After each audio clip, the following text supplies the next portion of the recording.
बिस्मिल्लाहिर्रहमानिर्रहीम। अस्सलाम वालेकुम बच्चों। वालेकुम अस्सलाम। कैसे हैं? Fine fine. Okay. We are going to start review exercise number 14 in today's lecture. And the question number 1 is, which of the following are true and which are false? True false के बारे में बात करेंगे। एक चीज़ आप ध्यान में रख लें बच्चों की भी, ट्रू फॉल्स आपके पेपर में नहीं आते।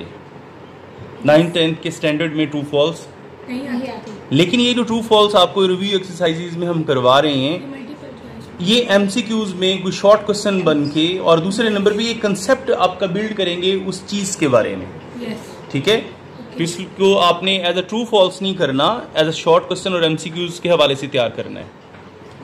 पहले नंबर पे सवाल है, congruent triangles are of same size and shape. Congruent triangles जो है उनका साइज और शेप क्या होती है? सेम। यहां बात उसने की कॉन्ग्रुएंट ट्राइंगल्स के बारे में। Let's suppose we have two triangles A B and C. एक ट्राइंगल एबीसी है, दूसरी ट्राइंगल है D E F.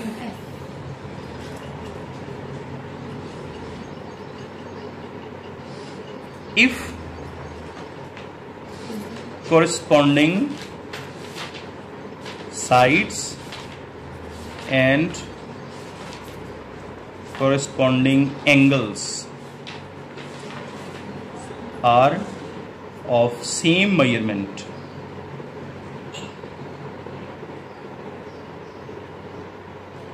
then the triangles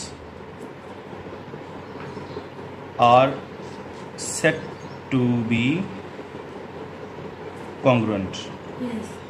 मैंने बोला कि अगर corresponding sides और corresponding angles दो ट्राइंगल्स के आपस में इक्वल हों, तो फिर वो ट्राइंगल्स आपस में क्या मानी जाएंगी? congruent. Let's suppose A B जो साइड है इसकी मेजरमेंट बराबर हो डी ई के, क्योंकि ये ए बी और डी ई एक जैसी लोकेशन पे आ रही हैं, इन्हें कहेंगे कॉरस्पॉन्डिंग साइड्स। बी सी की मेजरमेंट ई एफ के बराबर, क्योंकि ये एक जैसी साइड पे आ रही हैं, एक जैसी पोजीशन पे आ रही हैं, ये भी क्या हो जाएंगी? Corresponding sides. अगर ए सी की मेजरमेंट डी एफ की मेजरमेंट के इक्वल हो जाए तो ये कॉरस्पॉन्डिंग साइड्स तीनों बराबर हैं, ये दोनों ट्राइंगल्स आपस में कॉन्ग्रुएंट मानी जाएंगी। कॉन्ग्रुएंट के लिए सिंबल डाली जाती है इक्वल के ऊपर, ये मद से। ओके, इसी तरह अगर ये वाला एंगल बी इधर से ई के बराबर है, बी वाला ई के बराबर है, ए वाला डी के बराबर है, सी वाला एफ के बराबर है, वो दो ट्राइंगल्स जो at the same time in दोनों कंडीशंस को फुलफिल करेंगी कि उनकी कॉरस्पॉन्डिंग साइड्स भी कॉन्ग्रुएंट हों, उनकी कॉरस्पॉन्डिंग एंगल्स भी कॉन्ग्रुएंट हों, तो उन ट्राइंगल्स को क्या कहा जाता है? Congruent triangles. तो जो कॉन्ग्रुएंट ट्राइंगल्स होती हैं ना,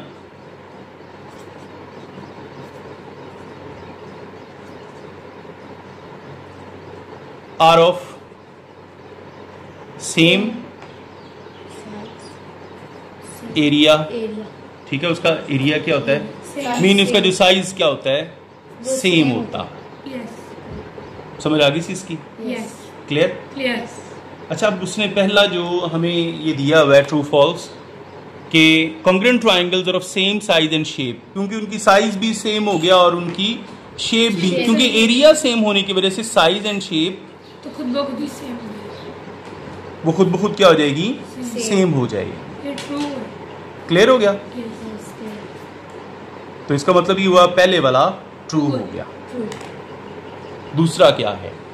similar triangles are of same shape but different sizes. अब पहले हमने कॉन्ग्रुएंट ट्राइंगल्स के बारे में बात की, अब हम बात करते हैं सिमिलर ट्राइंगल्स के बारे में।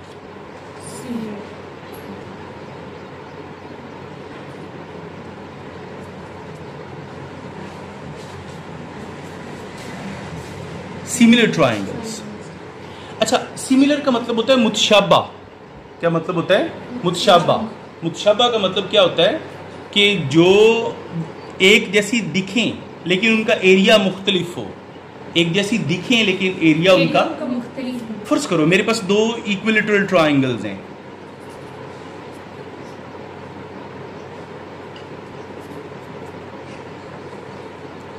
एक है इस साइज की, एक है इस साइज की। देखो इनकी शेप तो सेम है, यस, लेकिन साइज में डिफरेंस। शेप सेम होगी yes, but size is. Different. अब इसका मतलब है कि ये कॉन्ग्रेंट नहीं है। नहीं है। जहां जस्ट शेप सेम हो, अगर मैं इस ट्रायंगल को नाम दे रहा हूं ABC और इसको नाम दे रहा हूं DEF, इसके ये सारे कॉरस्पॉन्डिंग एंगल्स एक दूसरे के क्या हैं? कॉन्ग्रेंट। यानी बी वाला, क्योंकि मैंने ली इक्विलेटरल ट्रायंगल है तो सारे एंगल 60-60-60 के होंगे, ऐसी ना?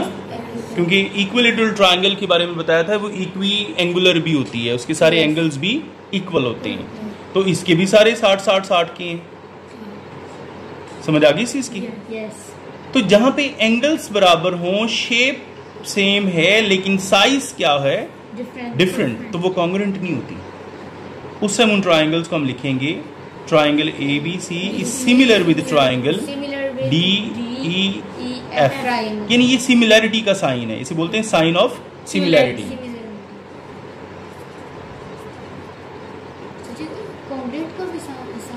हाँ, कॉन्ग्रेंट में यहाँ पे इक्वल नीचे लग जाती है। इसका मतलब उसका ऊपर वाला समझ लें कि शेप के हवाले से है, ऊपर वाला शेप, नीचे वाला साइज के हवाले से। तो जब ये दोनों इकट्ठी हो जाती हैं तो इसे बोलते हैं साइन ऑफ कॉन्ग्रेंसी। ओके, अब ये पढ़ते हैं इसने क्या बोला है। ये बेसिकली आपकी नीचे दो डेफिनेशंस भी हैं क्वेश्चन नंबर 2 में, 3 और 4। कॉन्ग्रेंट ट्रायंगल और सिमिलर ट्रायंगल्स वो भी आपको इस हवाले से समझ में आ जाएंगी। यानी ये था कि similar triangles are of same shape but different size. Size मुख्तलिफ है, शेप सेम है, इसलिए ये भी ट्रू है। ठीक है, पहला भी ट्रू है, दूसरा भी ट्रू है। आगे तीसरा देखें, उसने कहा है, ये आप इधर देख भी लें, symbol use for congruent is. Congruent के लिए जो इस्तेमाल होने वाली जो सिंबल है वो ये वाली है, इक्वल के ऊपर। ओके, तो ये ट्रू है। सिंबल यूज फॉर सिमिलैरिटीज, ये भी ट्रू है, ये भी ट्रू है। अभी हमने डिस्कस किया है इस चीज को। आगे कॉन्ग्रेंट ट्रायंगल्स आर सिमिलर, ठीक है, क्योंकि कॉन्ग्रेंट ट्रायंगल्स सिमिलर क्यों हैं? क्योंकि उनकी शेप तो सेम है, एंगल्स भी सारे कॉरेस्पॉन्डिंग सेम है। ओके, तो ये देख लें, ये भी ट्रू है। Congruent triangles are similar, congruent triangle similar होती हैं, लेकिन आगे नेक्स्ट देखो, सिमिलर ट्रायंगल आर कॉन्ग्रेंट। ये दोनों सिमिलर ट्रायंगल्स हैं, क्या कॉन्ग्रेंट हैं? नो, क्योंकि इनका साइज मुख्तलिफ है। इसलिए ये वाला हो गया फॉल्स, ये वाला हो गया ट्रू। बल्कि यानी ये वाला congruent triangle are similar true हो गया, और ये क्या हो गया? फॉल्स। डन। आगे वाला पॉइंट क्या है? A line segment has only one mid point. A line segment has only one mid point. Number कौन सा है ये? 7। लेकिन फर्ज करें आपके पास एक लाइन सेगमेंट है AB, आपने उसकी मेजरमेंट रखी हुई है 8 सेंटीमीटर। मुझे बताएं इसका मिड पॉइंट कहाँ पे होगा? 4 सेंटीमीटर। क्या 4 सेंटीमीटर का पॉइंट ये वाला जो है वो C कहीं और लिया जा सकता है? नो। ये A से भी 4 सेंटीमीटर पे होगा, B से भी 4 सेंटीमीटर। इसका मतलब क्या हुआ कि लाइन सेगमेंट का सिर्फ एक मिड पॉइंट होता है। तो ये ट्रू है। मिड पॉइंट क्या होता है? ओनली 1। ठीक है, क्योंकि वो जो 4 सेंटीमीटर पे आने वाला पॉइंट है वो हम इस पॉइंट C के अलावा कहीं भी आसपास नहीं ले सकते।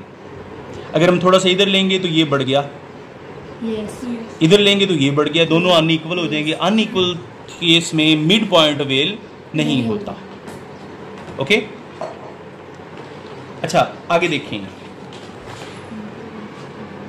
One and only one line can be drawn through 2 points.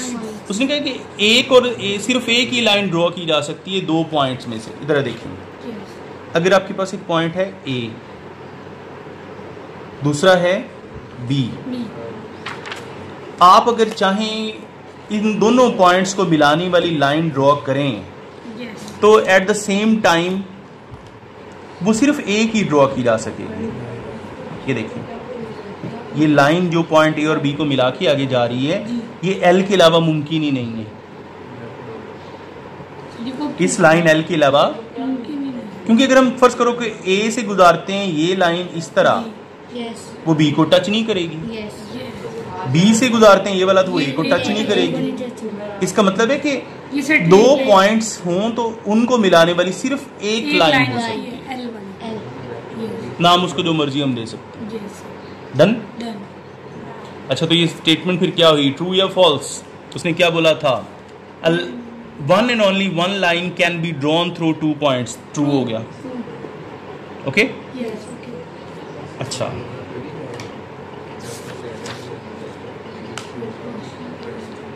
Number 9, proportion is non-equality of 2 ratios। देखो ना, फर्स्ट करो आप के पास चार चीज़ें A, B, C और D, अगर आप उनको इस तरह अरेंज करते हैं, लिंक अप करते हैं, तो A का लिंक किससे आता है, D से। आपने छोटी क्लास में पढ़ा होगा, इन्हें कहते हैं extremes.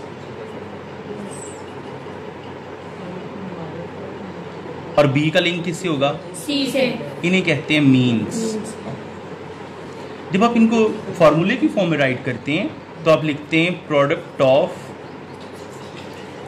Extremes is equal to means, यानी AD is equal to BC।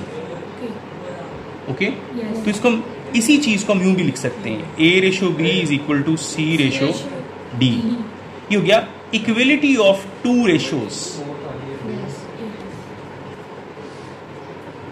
Equality of 2 ratios is called proportion. यानी एक्चुअली प्रोपोर्शन की डेफिनेशन में क्या आता है, इक्वलिटी ऑफ 2 रेशियोज। अब उसने में क्या बात की, प्रोपोर्शन इज नॉन इक्वलिटी, तो नॉन का वर्ड इसको फॉल्स की तरफ लेके जा रहा है। नॉन का वर्ड इसको कहां लेके जा रहा है, फॉल्स। ओके, एक्चुअली यहां पे इक्वलिटी आनी चाहिए, उन्होंने क्या दिया है, नॉन इक्वलिटी। इस वजह से ये वाला आपका फॉल्स है। 9th 10th देखें, ratio has no unit. Check कर लेते हैं, रेशियो टेक्निकली है क्या, a relation between 2 alike quantities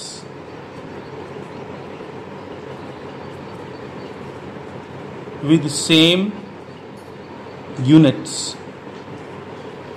is called ratio।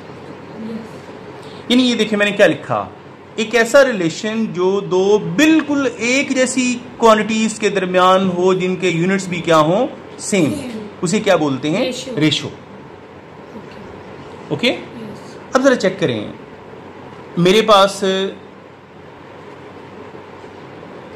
एक मैंने काम किया 4 आवर्स में।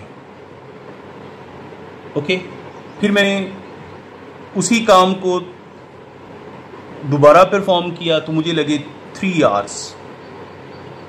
अगर मैं कहूं कि मुझे इन दोनों टाइम्स को एज अ रेशो लिंक करना है तो 4 आवर रेशो क्या आ जाएगा, 3 आवर। आर से आर क्या हो जाएगा, तो 4 रेशो क्या आ गया, 3। तो जो आपके पास A रेशो B आ गई 4/3, तो क्या कोई यूनिट लगा इसके साथ, यूनिट तो हमने यहीं भी काट दिए। यानी यूनिट्स हमने यहीं पे काट दिए, तो कोई भी आप रेशियो ले रहे हैं उसका कोई यूनिट नहीं होता। So a ratio has no unit. Okay, तो उन्होंने क्या बोला है, रेशियो हैज नो यूनिट, इसलिए ये ट्रू है। अच्छा बेटा, मैंने पहला और दूसरा सवाल आपको वो नीचे वाला सवाल में क्या है, डिफाइन द फॉलोइंग, पहला है रेशो, फिर प्रोपोर्शन है, फिर कॉन्ग्रुएंट ट्राइंगल्स है और फिर सिमिलर ट्राइंगल्स हैं। ये देख लें, रेशो, प्रोपोर्शन, ये प्रोपोर्शन में मैंने यहाँ पे एक्सप्लेन किया, यहाँ रेशो, पीछे हमने कॉन्ग्रुएंट और सिमिलर ट्राइंगल्स को एक्सप्लेन किया है, इसलिए ये दो पार्ट आज हमने किए हैं। ओके, इंशाल्लाह कल हम इधर क्वेश्चन नंबर 3 से स्टार्ट करेंगे। ओके बेटा, अल्लाह हाफिज।